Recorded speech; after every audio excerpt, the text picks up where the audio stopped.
As I was sitting here today, I thought, I probably need to talk about the evening routine of a home cook. The home cook's evening routine needs to be a well-oiled plan, one that's been thought through and actually put down on paper.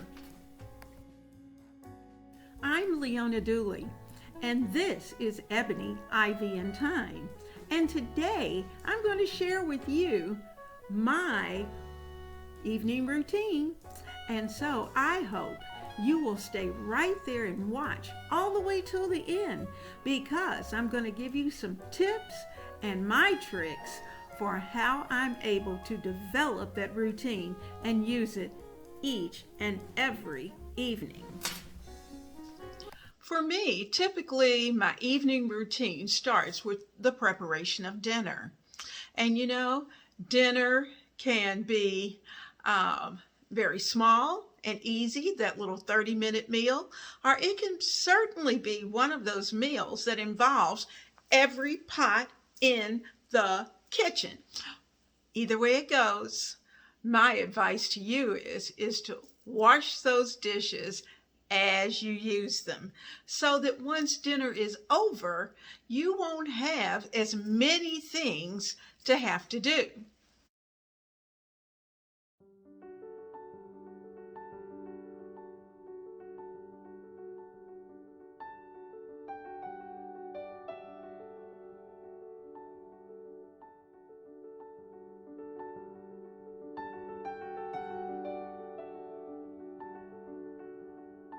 One of the best habits that you can get into is making sure that your dishwasher is clear. So everything's pretty well out, and there are very, very, very few dishes in that dishwasher, so that as you're cooking, you can place things immediately into that dishwasher, so that by the time dinner is done, your counters are pretty clear.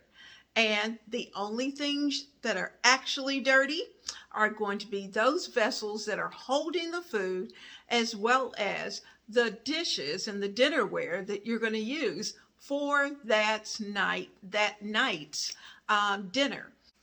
After the meal is over, I have tried to steer my family in the direction that they should get up from the table, they should clear all of their dishes and glasses and silverware, they should make sure that the plates have been scraped, and then they will either hand them directly to me, or if possible, they'll put them straight into the dishwasher. Now that's a good habit. Now, if you have little ones, then you may not want to let them put things directly into the dishwasher, or have the type of dinnerware for them that if they put it over into the sink, that it won't break.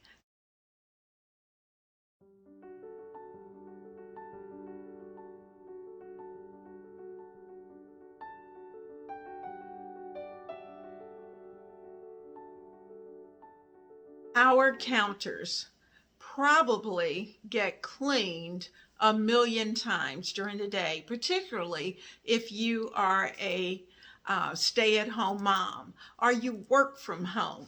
You're in and out of that kitchen, and I am just a little bit compulsive about wiping and wiping and wiping. So that's the reason why I keep a little bottle of it has a little water, it has a little couple of drops of Dawn dishwashing liquid, as well as an equal part water to vinegar that's in that bottle. And so I can spray it very quickly and wipe up whatever spills or crumbs or whatever it may be. Now, that is a good thing, because we want to be able to keep our counters as clean and sanitized as possible.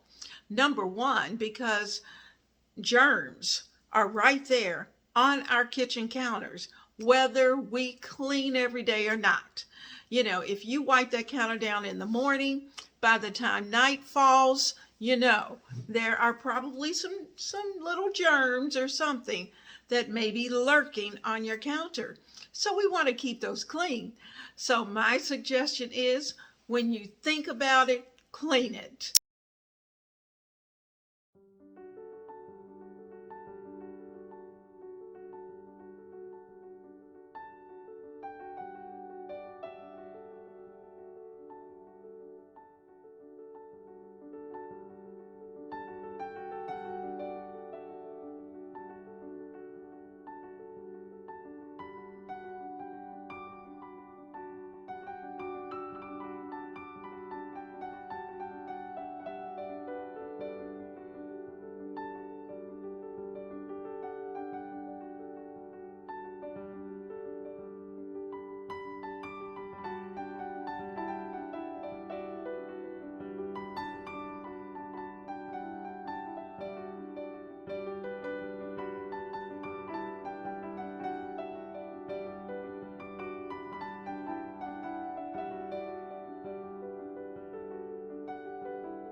You know, there's some evenings when you just have to mop. You have to mop. And you think, you know, The floor doesn't look too bad. I mopped yesterday, and it really depends on how much cooking you've done, how much mess you've made, and what the other people in your family have been doing. Some households have a no shoes in the house rule. And that's nice. That's nice. But for those of us who are a little bit beyond a certain age, we didn't grow up that way. We grew up having our shoes on, and it just feels awkward when we start to take our shoes off and walk around the house. So, shoes on, shoes off, it doesn't matter.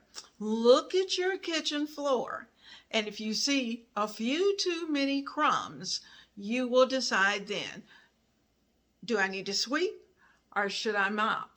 Now, you're going to see a cute little device that I'm going to use, and we're going to get this kitchen floor cleaned up.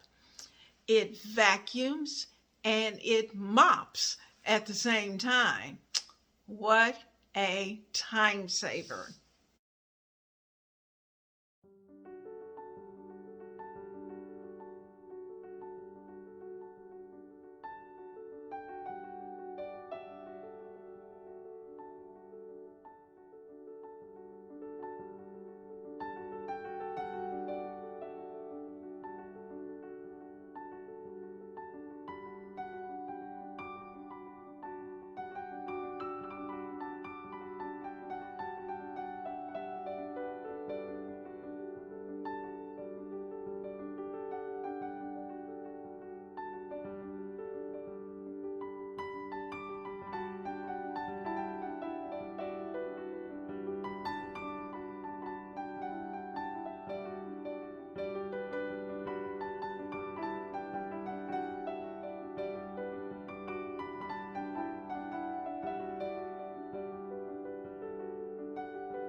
And it's always so refreshing for me to be able to look at my counters and to see them clear. What a nice feeling. A feeling of accomplishment is what it gives me.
When it comes to setting tables, I like them. I like my table to look beautiful.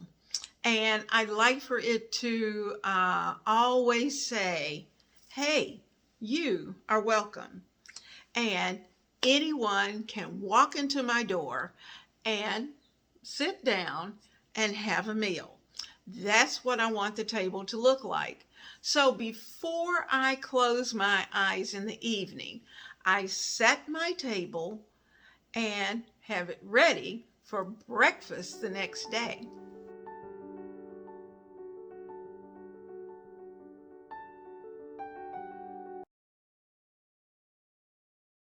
Now, just when you thought your evening routine was over, there's at least one more thing that you want to remember, and that is lay your clothes out for the next day. Yours, make sure your family members, everyone has their clothes laid out for the following day, because it just makes the morning smoother. There's no guessing about what you're going to put on. The children can select what it is that they want to wear to school the next day or to put on the next day to play in. But even the big guy, he lays out his clothes. He knows exactly what he's going to put on the following day. And that's a good habit to develop. Your clothes are laid out for the evening, and certainly you want to turn off any devices that you have at least 30 minutes before you actually lay down to go to sleep, because a happy home cook is one that is well rested and gets a great night of sleep. So I'm so glad that you were right here with me and that we've talked about being a rested and happy home cook with our evening routine.